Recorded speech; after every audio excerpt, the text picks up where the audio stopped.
কবি আর্যতীর্থের লেখা কবিতা বিকর্ণ। যাজ্ঞসেনীর খুলছে শাড়ি, টানছে ধরে দুঃশাসন।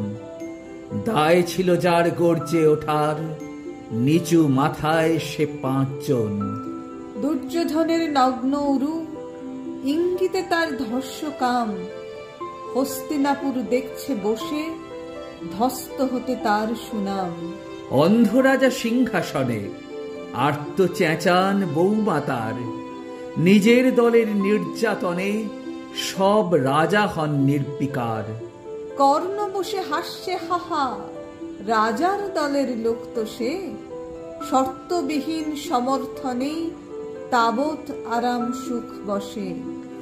ভীষ্ম, দ্রোণ, কৃপ, নীরব, সরকারি লোক হাজার হোক, রাজার কথাই তোমার কথা, তুমি যখন রাজার লোক। খল শকুনি দেখছে সবই, বস্তুত সে ধ্বংস চায়। ঘরের মাটি লাল হয়ে যাক দেশ বিভাগের যন্ত্রণায়। সুশীল সভায় ঘটছে যখন রাজ অপরাধ জঘন্য, ঠিক তখনই তার বিরোধে চেঁচিয়ে ওঠেন বিকর্ণ। বিকর্ণ নন কেউ কেটা লোক, 100 ভাইয়ের একজনা। তেমন করে এর আগে কেউ তার কথাটাই জানত না। যতুগৃহে কারেন্নিরা, অন্তত তা নেই লেখা। ভীমকে যখন বিষ খাওয়ালো, তখনও তার নেই দেখা।